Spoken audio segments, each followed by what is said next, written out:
চিন্ময় কৃষ্ণ দাসকে আদালতে নেয়ার আগে পরে নিরাপত্তা ব্যবস্থায় ঘাটতি ছিল বলে অভিযোগ আইনজীবীদের। তারা বলছেন, আইনশৃঙ্খলা বাহিনীর নিষ্ক্রিয়তায় সংঘাত ও আইনজীবী হত্যার মতো পরিস্থিতি তৈরি হয়েছে।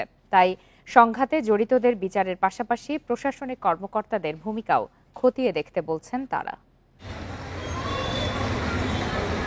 চট্টগ্রাম আদালত থেকে ৬০০ মিটার দূরত্বেই কারাগার। পরীর পাহাড়ের আদালত ভবনে উঠানামায় আছে মাত্র ২টি পথ। এর আগেও ১০ ট্রাক অস্ত্র মামলা থেকে শুরু করে জঙ্গিসহ আলোচিত নানা মামলার আসামিদের এখানে আনা হয়েছে কড়া নিরাপত্তায়। তবে চিন্ময় কৃষ্ণ ব্রহ্মচারীকে আদালতে আনায় আইনশৃঙ্খলা বাহিনী খুব বেশি সতর্ক থাকেনি বলেই অভিযোগ আইনজীবীদের। এত কম দূরত্ব পেরোতে ৩ ঘন্টা কেন লাগবে এবং কিভাবে চিন্ময়ের এত অনুসারী জড়ো হওয়ার সুযোগ পেল সেই প্রশ্ন তুলেছেন সংশ্লিষ্টরা।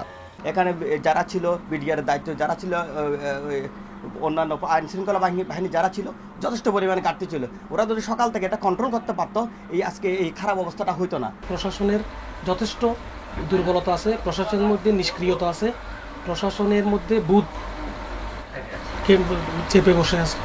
হত্যা সংঘর্ষে জড়িতদের গ্রেপ্তার বিচারের পাশাপাশি প্রশাসনের ভূমিকা যাচাইয়ের দাবি তুলে আইনজীবী নেতারা বলছেন, দায়ী পুলিশ কর্মকর্তাদের বিরুদ্ধেও ব্যবস্থা নিতে হবে। যতটুকু জানি, জেলা প্রশাসক কার্যালয়ের সামনে পুলিশ ছিল ব্যাপক, বিডিআর ছিল, আর্মি ছিল। কেন তারা আগে আসে নাই? পুলিশ কেন তাদেরকে আসার অনুরোধ করে নাই? তারা কেন আসে নাই? এই 4 ঘন্টা একটা লোককে প্রিজন ভ্যানে রেখে এই যে উল্লাস করলো, এটা তো আইনের প্রতি বিদ্যাঙ্গুলি। তবে নিরাপত্তা ব্যবস্থায় কোনো ঘাটতি ছিল না জানিয়ে চট্টগ্রাম মেট্রোপলিটন পুলিশ বলছে, বিষয়টি স্পর্শকাতর বলেই পরিস্থিতি নিয়ন্ত্রণে বেগ পেতে হয়েছে। পুলিশ কিন্তু যথেষ্ট ধৈর্য এবং পেশাদারিত্বের পরিচয় দিয়ে পরিস্থিতিকে মোকাবেলা করেছে এবং এখানে আমাদের যথেষ্ট আন্তরিকতা ছিল, যার কারণে কোনো অত বড় ধরনের কোনো ব্যাপক আকারে কোনো ক্যাজুয়ালিটি হয়নি। 2-1টি অনাকাঙ্ক্ষিত ঘটনা ঘটেছে, সেগুলোকে আমরা অ্যাড্রেস করছি। এদিকে আদালত চত্বরে সংঘর্ষ ও আইনজীবী হত্যার ঘটনার পর নগর পুলিশের দক্ষিণ বিভাগের উপকমিশনার লিয়াকত আলীকে বুধবারই বদলি করা হয়েছে। অনুপম শীল, ইন্ডিপেন্ডেন্ট নিউজ, চট্টগ্রাম। চিন্ময় কৃষ্ণ দাসকে অনেক আগেই অব্যাহতি দেওয়া হয়েছে। তার কার্যক্রম সম্পূর্ণ ব্যক্তিগত বলে জানিয়েছে ইসকন। দুপুরে রাজধানীর স্বামীবাগ মন্দিরে সাম্প্রতিক বিষয়ে সংবাদ সম্মেলনে সব জানানো হয়। এতে বলা হয়, কিছু বিশেষ মহল ইচ্ছাকৃতভাবে ইসকনের বিরুদ্ধে মিথ্যা প্রচার চালাচ্ছে, পাশাপাশি ইসকন নিষিদ্ধ করার মতো অযৌক্তিক দাবিও তুলছে। চট্টগ্রামের আইনজীবী সাইফুল ইসলাম আলিফ হত্যার ঘটনায় ইসকন ও বাংলাদেশকে নানাভাবে জড়ানো হচ্ছে। উদ্দেশ্যমূলকভাবে ধর্মীয় ও সামাজিক ভাবমূর্তি নষ্ট করার অপচেষ্টা চলছে। আইনজীবী হত্যায় জড়িত দুষ্কৃতিকারীদের দৃষ্টান্তমূলক শাস্তি নিশ্চিতের দাবি জানান ইসকনের নেতারা। চট্টগ্রামস্থ পুণ্ডরী ধামের অধ্যক্ষ চিন্ময় কৃষ্ণ দাসকে সাংগঠনিক শৃঙ্খলা ভঙ্গের দায়ে ইসকনের সাংগঠনিক পদ পদবি সহ ইসকনের যাবতীয় সাংগঠনিক কার্যক্রম থেকে অব্যাহতি দেওয়া হয় এবং উল্লেখ করা হয় যে তাদের দ্বারা সংগঠিত কার্যক্রম ইসকনের কার্যক্রম নয়। চট্টগ্রামে অ্যাডভোকেট সাইফুল ইসলাম আলিফ হত্যার প্রতিবাদ ও দ্রুত বিচারের দাবিতে দ্বিতীয় দিনের মতো কর্মবিরতি পালন করেছেন আইনজীবীরা। আদালত চত্বরে কালো পতাকা উত্তোলন ও মসজিদে মিলাদ মাহফিলের আয়োজন করা হয়। এছাড়া বিভিন্ন জেলায় বিক্ষোভ মিছিল ও প্রতিবাদ সমাবেশ হয়েছে। এতে আইনজীবী ছাড়াও অংশ নেন শিক্ষার্থীরা। এ সময় হত্যার বিচার ও ইসকনকে নিষিদ্ধের দাবি জানানো হয়। চট্টগ্রামের আদালত প্রাঙ্গণে নেই চিরচেনা ব্যস্ততা। ইজলাস সহ বিভিন্ন রুমে ঝুলছে তালা। অ্যাডভোকেট সাইফুল ইসলাম আলিফ হত্যার প্রতিবাদে টানা দ্বিতীয় দিনের মতো কর্মবিরতি তার সহকর্মীদের। বৃহস্পতিবার সকাল থেকে আইনজীবীরা উপস্থিত না থাকায় অচল হয়ে পড়ে আদালতের কার্যক্রম। অর্ধনির্মিত রাখা হয় আইনজীবী সমিতির পতাকা। পূর্ব নির্ধারিত অবকাশকালীন প্রীতির সমাবেশও বাতিল করা হয়। আমরা কোনো সময় আশা করি নাই যে এই ধরনের কোনো ঘটনা হবে। যা এই ঘটনা হওয়ার প্রেক্ষিতে আমরা আইনজীবী সমিতি বাকরুদ্ধ। আজকেও আমাদের আদালত কর্মবিরতি পালনের কর্মসূচি আমরা নিয়েছি। পাশাপাশি আমাদের আইনজীবী সমিতির পতাকা অর্ধনির্মিত থাকবে। বরিশালে মিছিল করেছেন আইনজীবীরা। নগরীর বিভিন্ন সড়ক ঘুরে আদালত প্রাঙ্গণে গিয়ে তা শেষ হয়। পরে প্রতিবাদ সমাবেশে সাইফুল হত্যার বিচার ও ইসকনকে নিষিদ্ধের দাবি জানানো হয়।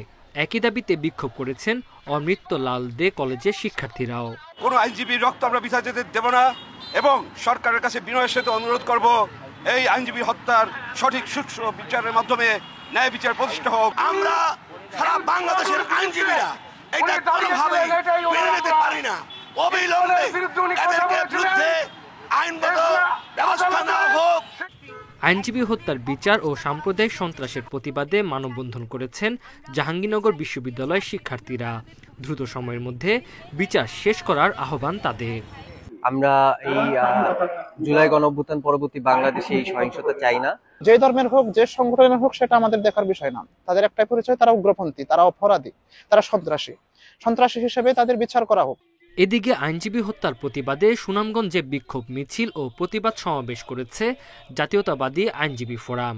শরীয়তপুরে বিক্ষোভ করেছেন শিক্ষার্থীরা। Tanzil Hasnat, independent news. সবাই মিলে স্বৈরাচারকে হটানোর পর এখন ঐক্যবদ্ধভাবে দেশ গড়তে হবে। বিএনপি নেতাকর্মীদের উদ্দেশ্যে এই আহ্বান জানিয়েছেন দলের ভারপ্রাপ্ত চেয়ারম্যান তারেক রহমান। বিকালে লালমনিরহাটের বড়বাড়ি শহীদ আবুল কাশেম মহাবিদ্যালয় মাঠে শহীদ জিয়া স্মৃতি ফুটবল টুর্নামেন্টের ফাইনাল খেলার আগে সংক্ষিপ্ত বক্তব্যে লন্ডন থেকে ভার্চুয়ালি যুক্ত হয়ে নেতাকর্মীদের তিনি এই আহ্বান জানান। বর্তমান পরিস্থিতিতে সবাইকে সতর্ক থাকার আহ্বান জানিয়ে তারেক রহমান বলেন, ভবিষ্যতে দল মত নির্বিশেষে সবাইকে সঙ্গে নিয়ে নতুন বাংলাদেশ গড়তে হবে।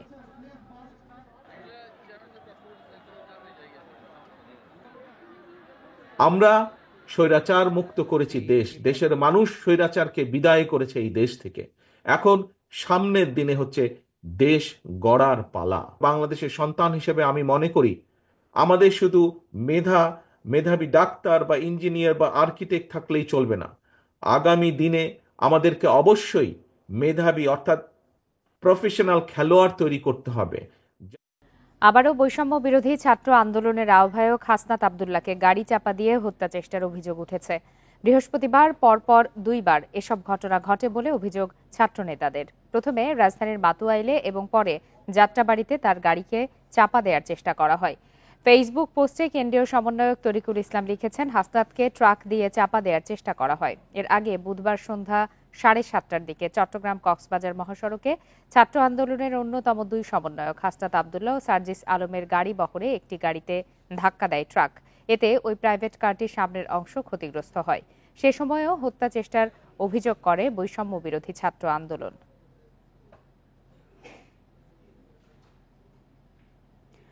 বৈষম্য বিরোধী ছাত্র আন্দোলনের মুখ্য সংগঠক আব্দুল হান্নান মাসুদ বলেছেন, উদ্দেশ্য প্রণোদিতভাবে হাসনাত ও সার্জিসের গাড়ি বহরে ট্রাক চাপার চেষ্টা করা হয়েছে। বৃহস্পতিবার ঢাকা সিটি কলেজের শিক্ষার্থীদের সঙ্গে মত বিনিময়ে কথা বলেন তিনি। আব্দুল হান্নানের অভিযোগ, বৈষম্য বিরোধী আন্দোলনের কয়েকজনকে টার্গেট করা হয়েছে। রাজধানীর বিভিন্ন কলেজের শিক্ষার্থীদের দ্বন্দ্ব ও উস্কানি ছাড়া সম্ভব নয় বলে দাবি করেন তিনি। বলেন, বাংলাদেশের মানুষ ঐক্যবদ্ধ থাকুক, এটি চায় না ভারত। একতা নষ্ট হলে নতুন বাংলাদেশের স্বপ্নও বাস্তবায়ন করা যাবে না। ছাত্র জনতার অভ্যুত্থান ব্যর্থ হলে শহীদদের সঙ্গে বেইমানি করা হবে বলেও উল্লেখ করেন আব্দুল হান্নান। আমরা সিলি বিষয়গুলো নিয়ে নিজেদের মধ্যে মারামারি করি। সেই দিনই ভারত বুঝে গিয়েছে বাংলাদেশের যতদিন প্রত্যেকটা শিক্ষা প্রতিষ্ঠানের শিক্ষার্থীরা ঐক্যবদ্ধ থাকবে, ততদিন তারা চাইলে তারা দিল্লি সে এজেন্ডা এই দেশে বাস্তবায়ন করতে পারবে না। অন্তর্বর্তী সরকারের 3 মাসেও পিলখানা হত্যার সুষ্ঠু বিচার নিশ্চিতে আশানুরূপ সাড়া না পাওয়ার অভিযোগ করেছেন নিহতদের স্বজনরা। সকালে রাজধানীতে এক সংবাদ সম্মেলনে এই অভিযোগ করেন তারা। জানান, এই হত্যার ঘটনায় আগামী 2 সপ্তাহের মধ্যে আন্তর্জাতিক অপরাধ ট্রাইব্যুনালে আনুষ্ঠানিক অভিযোগ দায়ের করা হবে। 2009 সালের 25 ও 26 ফেব্রুয়ারি ঢাকার পিলখানায় তৎকালীন বিডিআর সদর দপ্তরে হত্যা করা হয় 57 সামরিক সদস্যকে। এছাড়া নিহত হন 17 বেসামরিক মানুষ। ওই বিদ্রোহ ও হত্যার ঘটনার 15 বছর পার হলেও শেষ হয়নি 2 মামলার চূড়ান্ত বিচার কাজ।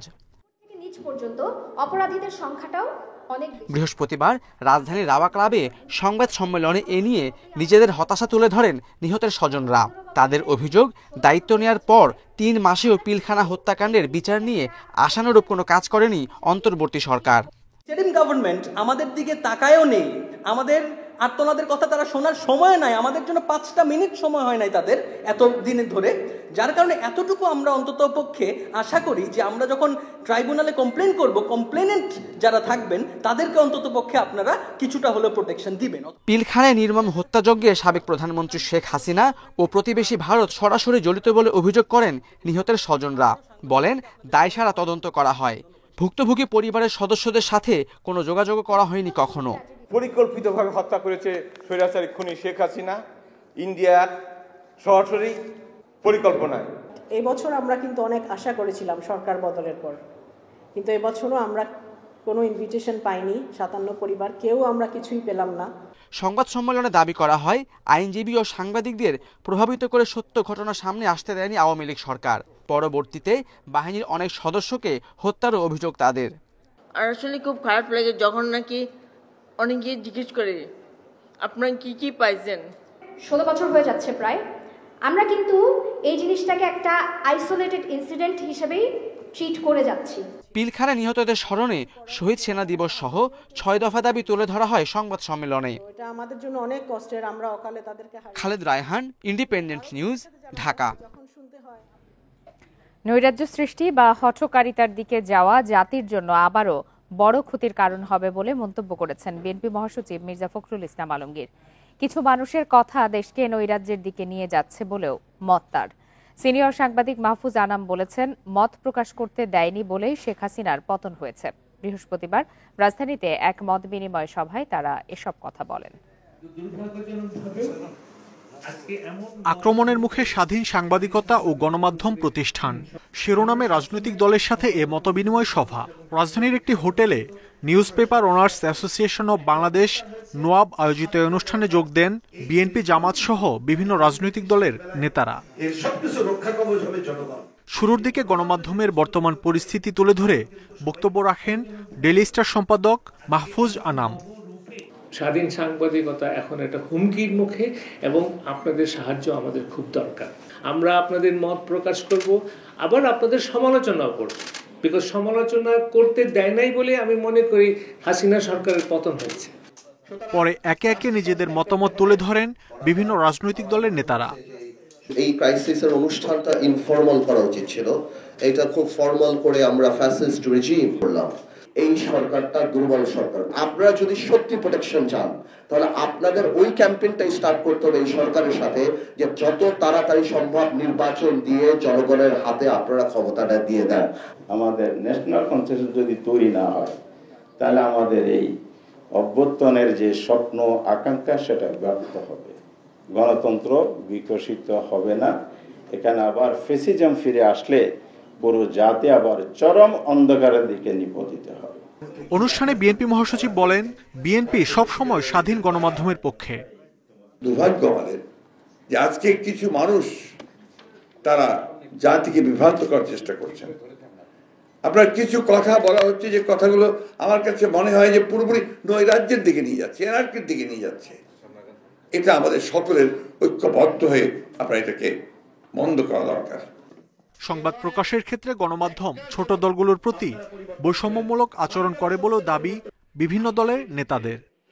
আপনারা মাঝে মধ্যে একটু বিভাজন তৈরি করে ফেলেন। মাহমুদ শরীফ, ইন্ডিপেন্ডেন্ট নিউজ, ঢাকা। এজলাসে ডিম ছুঁড়ে বিচারপতিকে হেরস্তায় জড়িতদের বার কাউন্সিল সনদ ও আইনজীবী সমিতির সদস্যপদ বাতিলের সিদ্ধান্ত নেওয়া হয়েছে। প্রধান বিচারপতির সঙ্গে বৈঠক শেষে বিকালে এই তথ্য জানান সুপ্রিম কোর্ট বারের সভাপতি মাহবুব উদ্দিন খোকন। ঘটনা তদন্তে সুপ্রিম কোর্ট ও আইনজীবী সমিতি আলাদাভাবে তদন্ত করবে। সিসি ক্যামেরার ফুটেজ ও প্রত্যক্ষদর্শীদের সঙ্গে কথা বলে জড়িতদের চিহ্নিত করা হবে। বার সভাপতি জানান, অনাকাঙ্ক্ষিত ঘটনা এড়াতে নিরাপত্তা বাড়ানোর উদ্যোগ নিচ্ছেন প্রধান বিচারপতি। বুধবার বিচার চলাকালে বিচারপতি আশরাফুল কামালকে ডিম ছুঁড়ে মারেন কয়েকজন আইনজীবী। 2016 সালের এক রায়ে জিয়াউর রহমানকে অবৈধ ক্ষমতা দখলকারী বলে মন্তব্য করেন বিচারপতি আশরাফুল কামাল।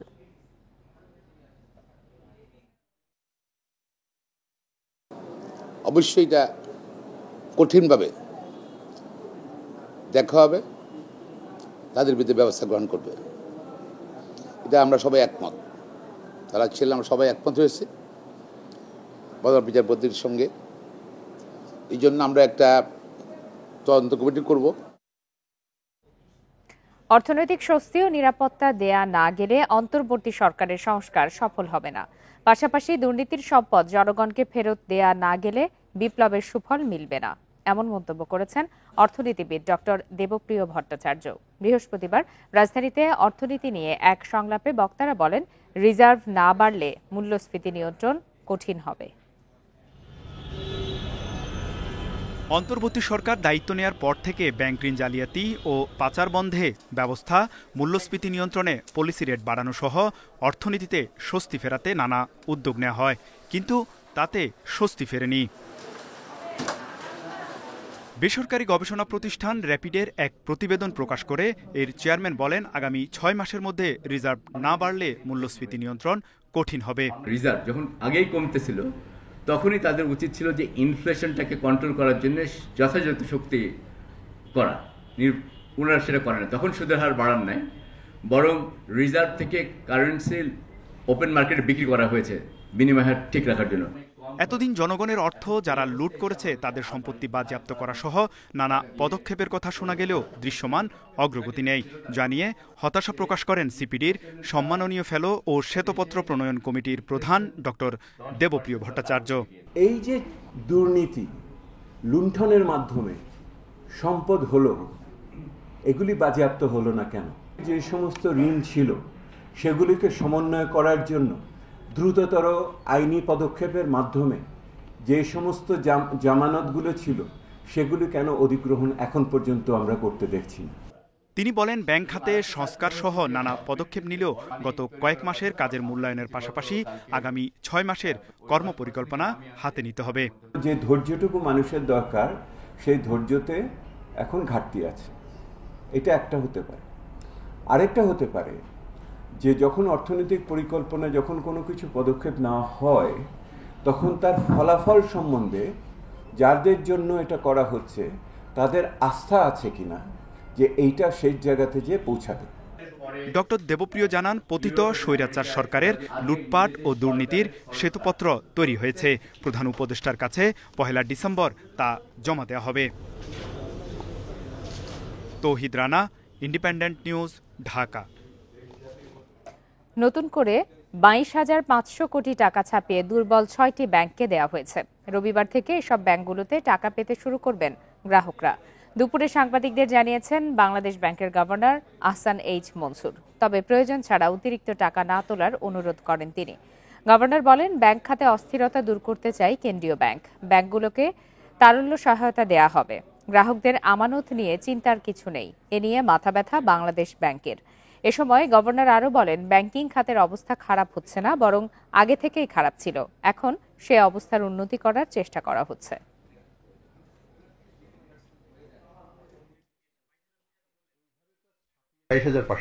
সপ্তাহের মধ্যে এই টাকাটা আমরা অন্য স্থান থেকে তুলে ফেলবো, কিন্তু এই গ্রাহকদের কোনো অসুবিধা হবে না, বাজারকেও আমরা অস্থিতিশীল করবো না। আমাদের টাকশাল থেকে সেটা সেইভাবে আমরা সরবরাহ করব। সেটা চেকের মাধ্যমে হতে পারে, সেটা ক্যাশের মাধ্যমে হতে পারে। সবই তো আর ফিজিক্যাল মানি তো আর এভাবে ক্রিয়েট হয় না, কিন্তু টাকা তো ক্রিয়েট হবেই। যে কোনো আন্দোলনে যুক্ত হওয়ার আগে শিক্ষার্থীদের সতর্ক থাকার আহ্বান জানিয়েছে সেনাবাহিনী। গত 2 সপ্তাহ আইন শৃঙ্খলা রক্ষা কার্যক্রম নিয়ে বৃহস্পতিবার বনানী অফিসার্স মেসে সংবাদ সম্মেলনে পরিস্থিতি না বুঝে কারো ইন্ধনে শিক্ষার্থীদের আন্দোলনে যুক্ত না হওয়ার পরামর্শ দেয় সেনাবাহিনী। চলমান সংকট সমাধানে সহযোগিতার আহ্বানও জানিয়েছে তারা। দেশের গুরুত্বপূর্ণ শিল্পাঞ্চলগুলোর 5 আগস্ট সরকার পতনের পর আইন শৃঙ্খলা পরিস্থিতি নিয়ন্ত্রণে কাজ করে যাচ্ছে সেনাবাহিনী। সারা দেশে গত 2 সপ্তাহে সেনাবাহিনীর কার্যক্রম নিয়ে বনানী অফিসার্স মেসে এই সংবাদ সম্মেলন। সেখানে বিক্ষোভকারীদের সংখ্যা কি রকম ছিল? সংবাদ সম্মেলনে চলমান সংকট সমাধানে সেনাবাহিনীর কার্যক্রম তুলে ধরা হয়। এ সময় পরিস্থিতি না বুঝে কারো ইন্ধনে শিক্ষার্থীদের কোনো আন্দোলনে যুক্ত না হতে আহ্বান জানান কর্নেল ইন্তেখাব হায়দার খান। দেশের বিভিন্ন শিল্পাঞ্চলে 40টি অস্থিতিশীল পরিস্থিতি এবং 18টি সড়ক অবরোধ নিয়ন্ত্রণে সক্রিয় ভূমিকা রেখেছে। বিভিন্ন ধরনের অপরাধের সাথে সম্পৃক্ত মোট 1328 জনকে দেশের বিভিন্ন স্থান থেকে গ্রেফতার করা হয়েছে। তিনি বলেন, পাহাড়ে শান্তি বজায় রাখতে কাজ করছে সেনাবাহিনী। তারই অংশ হিসেবে অভিযান চালিয়ে 179 KNF সদস্যকে গ্রেফতার করা হয়েছে। এসব অভিযানে নিহত হয়েছেন 7 সেনা সদস্য। গত 20 জুলাই 2024 তারিখ থেকে অদ্যাবধি আইন শৃঙ্খলা রক্ষার দায়িত্ব পালনকালে সেনাবাহিনীর মোট 123 জন সদস্য হতাহত হয়েছে। এর মধ্যে 1 জন অফিসার শাহাদাত বরণ করেছেন এবং 9 জন অফিসার সহ মোট 122 জন সেনা সদস্য বিভিন্ন মাত্রায় আহত হয়েছে। 2 সপ্তাহে 24টি অবৈধ অস্ত্র, 365 রাউন্ড গোলাবারুদ উদ্ধার করেছে সেনাবাহিনী। এছাড়া 228 মাদক ব্যবসায়ী ও নানা ঘটনায় 1328 জনকে গ্রেফতার করা হয়েছে। 20 জুলাই থেকে সেনাবাহিনীর 123 জন আহত ও 1 কর্মকর্তা নিহত হয়েছে বলেও জানানো হয় সংবাদ সম্মেলনে। নুরসেলিনা শিউলি, ইন্ডিপেন্ডেন্ট নিউজ, ঢাকা। ডেঙ্গুতে 24 ঘন্টায় 7 জনের মৃত্যু হয়েছে। নিয়ে চলতি বছর 482 জনের মৃত্যু হলো। 167 জন মারা গেছেন এ মাসেই।